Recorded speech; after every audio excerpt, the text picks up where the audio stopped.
بسم اللہ الرحمن الرحیم۔ صحابہ کرام رضوان اللہ تعالیٰ علیہم اجمعین کی اللہ اور اللہ کے رسول صلی اللہ علیہ وسلم کے نظر میں کیا اہمیت اور کیا بلند مقام ہے، خصوصاً اہل بدر کے کیا درجے اور فضیلت ہے، اس واقعے سے آپ کو اس کا اندازہ ہوگا۔ فتح مکہ سے پہلے جب اللہ کے رسول صلی اللہ علیہ وسلم فتح مکہ کی تیاری فرما رہے تھے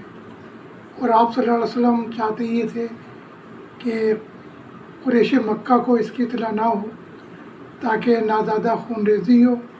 اور آسانی کے ساتھ یہ فتح ہو جائے۔ اس مقصد کے لیے آپ خاموشی کے ساتھ یہ تیاری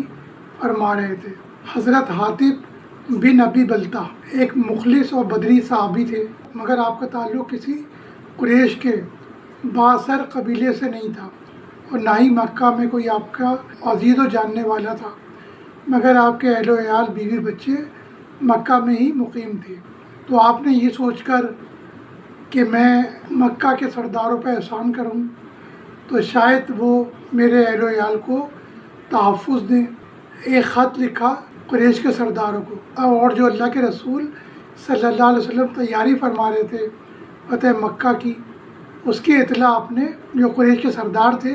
ان کو دے دی۔ اللہ کے رسول صلی اللہ علیہ وسلم کو اللہ تعالیٰ نے وحی کے ذریعے اس کی اطلاع فرما دی۔ اللہ کے رسول صلی اللہ علیہ وسلم نے فوری حضرت علی کرم اللہ وجہ، حضرت زبیر رضی اللہ تعالیٰ عنہ اور حضرت مقداد رضی اللہ تعالیٰ عنہ کو بلا کر یہ ارشاد فرمایا کہ روضہ خاک کے پاس تمہیں ایک عورت ملے گی جس کے پاس ایک خط ہوگا، وہ تم لے کے آ جاؤ۔ یہ حضرات تیزی کے ساتھ روانہ ہوئے اور اسی مقام پر جس کا ذکر اللہ کے رسول صلی اللہ علیہ وسلم نے فرمایا تھا، روضہ خاک پر جا کر آپ نے اس عورت کو پکڑ لیا۔ اس سے خط کے بارے میں پوچھا تو اس نے انکار کر دیا اور اللہ کی قسم کھانے لگی کہ میرے پاس وہ خط نہیں ہے۔ یہ سن کر حضرت علی کرم اللہ وجہ نے سختی کے ساتھ اس سے کہا کہ یہ نہیں ہو سکتا کہ اللہ کے رسول صلی اللہ علیہ وسلم جو فرمائے وہ غلط ہو، خط تیرے ہی پاس ہے، تو خط دیتی یا تیری تلاشی لیں۔ یہ سن کر وہ عورت ڈر گئی اور اس نے اپنے بالوں کے جوڑے سے وہ خط نکال کر آپ کے حوالے کر دیا۔ آپ تینوں اصحاب رسول وہ خط لے کر آپ صلی اللہ علیہ وسلم کی خدمت میں حاضر ہوئے۔ آپ نے وہ خط دیکھا اور حضرت حاطب بن ابی بلتہ کو بلایا اور ان سے پوچھا، یہ حاطب تم نے یہ کیا کیا؟ حضرت حاطب نے نہایتی عاجزی سے ارشاد فرمایا کہ اللہ کے رسول میرے بارے میں جلدی نہ فرمائیں، نہ میں نے اپنا دین بدلا ہے اور نہ میں نے کفر کا راستہ اختیار کیا ہے، بلکہ بات یہ ہے کہ میرے مکہ میں کوئی جاننے والے نہیں ہیں جو میرے اہل و عیال کو تحفظ دیتے۔ میں نے یہ سوچ کر کہ اگر میں نے قریش پر احسان کیا اور ان تیاریوں کا بتایا تو وہ میرے خاندان کو تحفظ دیں گے، صرف یہی سوچ کر میں نے یہ خط لکھا تھا، ورنہ مجھے پتہ ہے کہ فتح آپ ہی کی ہوگی۔ حضرت عمر فاروق رضی اللہ تعالیٰ عنہ نے سخت غصے میں اللہ کے رسول صلی اللہ علیہ وسلم سے ارشاد فرمایا کہ آپ کہیں تو میں اس منافق کی گردن اڑا دوں، اس نے اللہ اور ان کے رسول صلی اللہ علیہ وسلم کے ساتھ خیانت کی ہے۔ آپ صلی اللہ علیہ وسلم نے حضرت عمر فاروق رضی اللہ تعالیٰ عنہ کو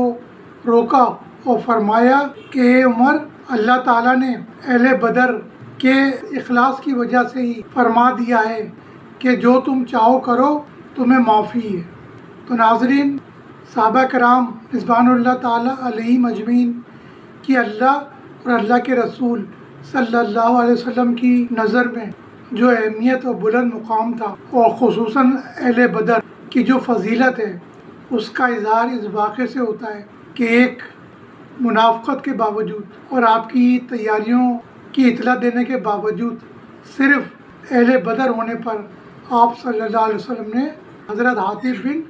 ابی بلتہ کو نہ صرف معاف فرمایا بلکہ یہ بھی فرما دیا کہ اہل بدر کو اللہ تعالیٰ نے ان کے اخلاص کی وجہ سے معاف فرما دیا ہے کہ وہ جو چاہے کرے۔ تو صحابہ کرام کے کسی بھی عمل کو، کسی بھی بات کو ان پر لعن طعن کے لیے استعمال نہیں کرنا چاہیے۔ اور جو اللہ اور اللہ کے رسول ان اصحاب سے خوش ہیں اور انہیں معاف کر چکے، تو کوئی اور انسان اس قابل نہیں ہے کہ ان پر لعن طعن کرے۔ السلام علیکم۔